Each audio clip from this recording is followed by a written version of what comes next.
Nous allons parler des meilleurs régimes pour les diabétiques de type 1, de type 2, les prédiabétiques et vraiment tous les autres types qui existent. Ce régime peut vraiment vous aider à contrôler votre glycémie, à perdre du poids et à éviter toute complication future liée au diabète. Et il a été prouvé qu'il fonctionne. Il existe des centaines de témoignages de diabétiques de type 2 et de prédiabétiques qui ont complètement fait régresser leur diabète. Même nous, les diabétiques de type 1, nous pourrions réduire la quantité d'insuline dont nous avons besoin et nous pouvons réduire de manière significative nos taux d'HbA1c. Nous pouvons les faire descendre à 6% ou même moins sur le long terme. Alors, en quoi consiste ce régime magique? Le plus drôle, c'est qu'il ne semble pas y avoir un seul meilleur régime. Il semble exister deux régimes et approches totalement différents, tous deux efficaces. Et chacune de ces deux approches a un nombre assez important de partisans qui affirment que seule leur méthode est la meilleure pour maîtriser votre diabète. La solution ultime contre le diabète, la première approche est pauvre en glucides, aussi appelée régime cétogène. Avec un régime pauvre en glucides, on consomme beaucoup de viande, légumes non féculents, œufs et fromage, tout en évitant le riz, les pommes de terre et le pain. Les glucides vont faire monter la glycémie et si vous voulez la garder sous contrôle, il suffit de réduire les glucides. La deuxième approche est un régime végétal pauvre en graisse. Avec ce régime, vous mangez beaucoup de fruits, de légumineuses, de pommes de terre et toutes sortes de légumes. Vous évitez complètement tout type d'ingrédients provenant des animaux. Pas de viande, pas d'œufs, pas de fromage. Me voici aujourd'hui, 15 ans après ce diagnostic initial. Je consomme plus de 700 grammes de glucides chaque jour et ma valeur d'HbA1c se situe entre 5,6 et 6,0. Ces deux régimes semblent être complètement opposés, n'est-ce pas? Et c'est peut-être pour cela que chacun d'eux a des adeptes très fervents, presque comme une secte. Si quelqu'un est adepte du régime pauvre en glucides, il passera des heures à essayer de vous convaincre de privilégier les repas riches en graisses et protéines et d'éviter complètement les glucides. Un adepte d'un régime végétal riche en glucides vous conseillera d'éviter les produits animaux et de limiter les graisses. J'aimerais savoir si vous faites partie de l'un de ces deux camps. Si c'est le cas, cliquez simplement sur le bouton j'aime ou faites-le moi savoir dans les commentaires ci-dessous. Ce qui est amusant, c'est qu'aucun de ces régimes n'est conseillé aux diabétiques lors du diagnostic initial. La plupart d'entre nous se font dire de suivre une alimentation équilibrée, ce qui signifie essentiellement un peu de tout. Pourquoi ces régimes alternatifs sont-ils si efficaces et donnent-ils de si bons résultats? Comment cela se fait-il?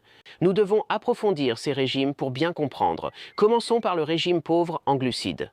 L'argument principal en faveur du régime pauvre en glucides, c'est que lorsque vous mangez des glucides, ils font grimper votre taux de sucre dans le sang beaucoup plus rapidement que les graisses et les protéines. Réduire les glucides règle ce problème. Quand vous suivez un régime pauvre en glucides, vous ne tirez pas plus de 10% de vos calories des glucides. Et c'est pourquoi il devient tout de suite beaucoup plus facile de garder votre glycémie sous contrôle. Après quelques jours de régime pauvre en glucides, le corps entre en cétose et brûle les graisses, faute d'énergie suffisante des glucides. Vous devriez donc perdre du poids rapidement avec ce régime, à condition de ne pas manger en excès. La majorité des personnes suivant un régime pauvre en glucides éliminent les pics de glycémie et réduisent rapidement leur HbA1c. Le principal argument en faveur du régime végétal pauvre en graisse n'est pas l'amélioration immédiate et la stabilité de la glycémie. Tout tourne autour de la résistance à l'insuline. Parce que plus votre corps accumule de graisse dans vos cellules, plus vous devenez résistant à l'insuline. Votre corps n'arrive tout simplement pas à utiliser l'insuline. L'insuline ne parvient pas à faire baisser votre glycémie car la graisse bloque son effet dans vos cellules. C'est pourquoi un régime à base de plantes pauvres en graisse favorise la consommation d'aliments peu transformés avec une teneur plus élevée en glucides et une faible teneur en graisse. Avec un régime à base de plantes, vous devriez également constater une perte de poids significative, surtout si vous l'associez à de l'exercice physique. Votre HbA1c devrait s'améliorer avec une meilleure sensibilité à l'insuline. Le deuxième argument en faveur d'un régime végétal pauvre en graisse est que ses adeptes déclarent avoir plus d'énergie qu'avec un régime pauvre en glucides. Et le troisième argument est qu'un régime à base de plantes pauvres en graisse est plus durable à long terme. Votre mauvais cholestérol devrait nettement s'améliorer avec un régime végétal. Honnêtement, il est difficile de maintenir un régime pauvre en glucides sur la durée. Je commence tout simplement à avoir envie de choses comme du pain, des pommes de terre et du riz après un certain temps en restriction glucidique. Mais il n'est certainement pas impossible de résister.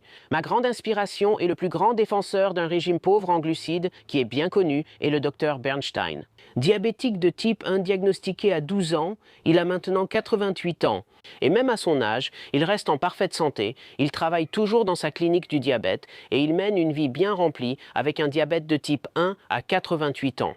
Après avoir été diabétique de type 1 pendant 76 ans, il ne consomme pas plus de 30 grammes de glucides par jour, 6 grammes au petit déjeuner, 12 grammes au déjeuner et 12 grammes au dîner, chaque jour. Le principal défenseur d'un régime végétal pauvre en graisse est aussi diabétique de type 1, le docteur Cyrus Kambata, dont les résultats sont éloquents. Me voici donc aujourd'hui. 15 ans plus tard, après ce diagnostic initial de 2002, j'ai réduit ma consommation d'insuline de 40%, je consomme plus de 700 grammes de glucides chaque jour. Mes valeurs d'HbA1c, indicateurs sur 3 mois de la glycémie moyenne, sont entre 5,6 et 6,0, soit exactement la plage cible que je vise. Alors, qu'est-ce que je pense de ces deux régimes? Eh bien, les deux semblent fonctionner parce qu'il y a beaucoup de personnes qui suivent l'un ou l'autre et qui améliorent leur taux d'HbA1c. Ils se sentent mieux et ils perdent du poids. Je vois cependant quelques problèmes avec ces deux régimes. Un régime riche en glucides fait grimper la glycémie après un repas. Vous aurez besoin de plus d'insuline et il sera plus difficile de maintenir votre glycémie dans la plage cible, surtout au début. Vous pourriez obtenir une bonne A1C sur le long terme, mais il faut garder à l'esprit qu'il ne s'agit pas seulement de l'HbA1c, il s'agit aussi de la variabilité glycémique qui va augmenter. Plus vous consommez de glucides, plus votre glycémie fluctue. Les glucides l'augmentent, ce qui provoque des variations constantes que vous souhaitez éviter. Évitez les pics importants de glycémie après les repas, ils peuvent vous nuire. Avec un régime pauvre en glucides, vous aurez une glycémie plus stable, une H1C plus basse et vous aurez besoin de moins d'insuline très rapidement. Les trois choses arriveront très rapidement. Et tout cela semble très bien, mais vous vous sentirez probablement faible pendant la première semaine. Vous pourriez même avoir l'impression d'avoir la grippe. Cela devient aussi difficile sur le long terme si vous mangez peu de glucides. Si vous êtes comme moi, vous aurez un jour très envie de pain. Si vous abandonnez le régime pauvre en glucides et recommencez à en manger, il faudra plus d'insuline. En suivant un régime pauvre en glucides, surveillez aussi les types de graisses consommées. Manger un steak chaque jour n'est sans doute pas bon pour vous à cause des graisses saturées dans ces repas. Donc, ces deux régimes semblent controversés, mais je veux les essayer. Je veux essayer chacun d'eux sur le long terme, au moins 30 jours pour chaque. Et une fois que j'aurai terminé cette expérience, je partagerai certainement les résultats avec vous sur ma chaîne. Si vous aimez mon contenu et souhaitez en savoir plus ou me soutenir, rejoignez ma communauté Patreon pour échanger, m'envoyer des messages ou réserver une séance de coaching. Les liens sont en description.